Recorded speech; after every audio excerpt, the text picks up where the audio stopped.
You know, being a professional sports bettor, most people think that means you are a clairvoyant. You can see into the future. You have some sort of a crystal ball. That is not the case whatsoever. I want to go over 5 things that professional sports bettors do that the amateurs don't, and it may be able to help you become a sharper, smarter bettor. Number 5 is line shopping. And you can't shop for lines without having multiple sports books, or as we used to call them, multiple outs.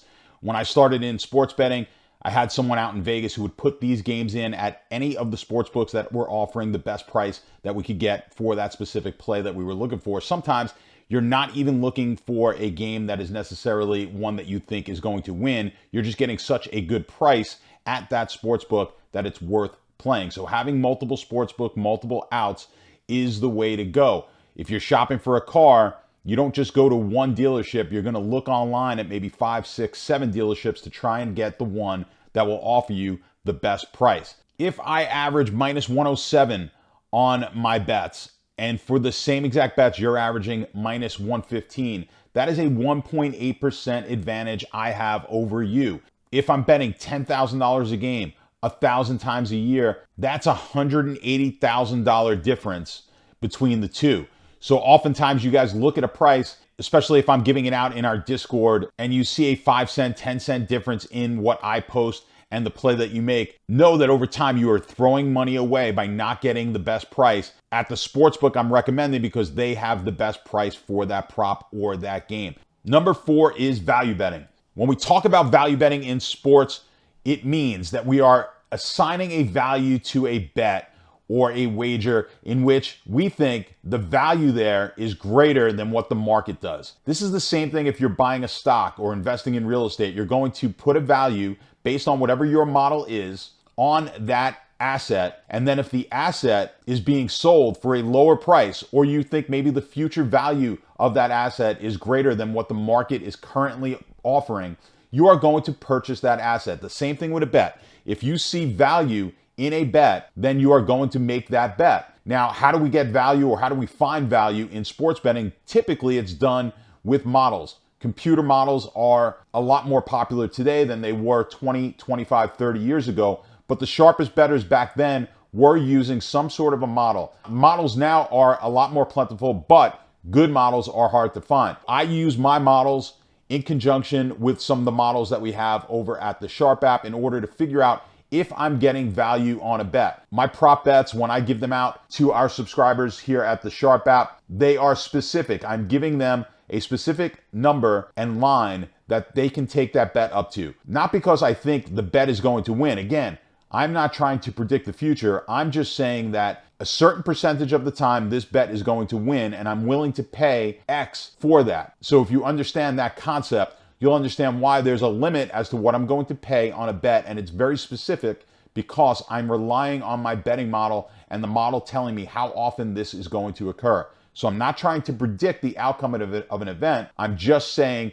this outcome is going to happen more often than what I think the market is offering. Number 3 is discipline. Good professional sports bettors are extremely disciplined. The amateur sports bettor, not so much. They may chase losses. That means if they're down $100 and they were betting $10 to get down that 100, they may start betting $50 or $100 to get themselves out of the hole. Professional sports bettors stick to a much more disciplined approach. Also, a professional sports bettor is going to be disciplined in how they determine which games they're going to play, which props they're going to bet. It goes hand in hand with that value that we were talking about in number 4. When a professional finds value and they trust their model, those are the plays they're going to make a bet on. The amateur doesn't really have a model, doesn't have a game plan. So they don't know if there's value or not on a play. They don't have a history of that model being successful. So when one thing starts to falter, 2, 3, 4, 5 bad bets in a row, they will totally abandon ship and then try to do something else. I always trust what it is I'm doing. If it's not working, I reassess and look. Maybe there's something has changed. Maybe there's a rule change in the sport that I'm looking at. Perhaps there's some sort of a change in how the game is being played and it's affecting my model in a negative way. Whatever it may be, I'm going to always be doing assessments of my model to see Is this just an anomaly, or do I need to make a change to my model? Not easy to do. You really have to be self-aware, and you need to be able to look inside yourself and not be impulsive. You have to have confidence in what it is that you're doing, and that really comes with experience. Number 2 is bet tracking. It's important to track your bets because you want to see where it is that you are faltering and maybe where you're doing really well. What sports? What type of bets? Are you really good at totals in the NBA? Are you good at money lines in baseball? You'll never really truly know unless you're tracking each one of your bets. And tracking live bets, way more important than just what we call paper trading. Important when you're building a model to paper trade, that is making bets that aren't real bets and tracking those, because you want to see how is my model performing in real time. But until you actually start putting money on a bet, you never truly know, because we do act differently when there's money on the line. If we are paper trading, we tend to just follow the system exactly the way we built it. When we are playing with real money, that's when our emotions get in the way. The professional sports bettor knows how to take their emotions out of play and stick to the model. Again, it goes back to discipline in number 3. The professional is going to be disciplined. They're going to stick to their model. They're going to play it the same exact way if they're making $5 bets or $10,000 bets. So tracking your bets, it's important. Figure out where you're good, where you're bad, and then you'll be able to stop the leaks in your game. We've got a great bet tracker over at the Sharp app. Check the link below. You can download it and try it for yourself. And number 1, bankroll management. Again, ties in everything we talked about today, but bankroll management / risk management, the most important thing that pros do and look at that the amateur does not. I had a professor in a business class years ago asked the class, what is the number 1 priority of every business? And most of the answers were to make a profit. That is actually not the correct answer. The correct answer is to stay in business, because you can never make a profit when you go out of business. So proper bankroll management is going to assure that you stay in business so that you can go through the hard times and then be there for the good times. If you are risking too much in accordance with how large or small your bankroll is, you will easily burn out your bankroll when you go through a rough patch.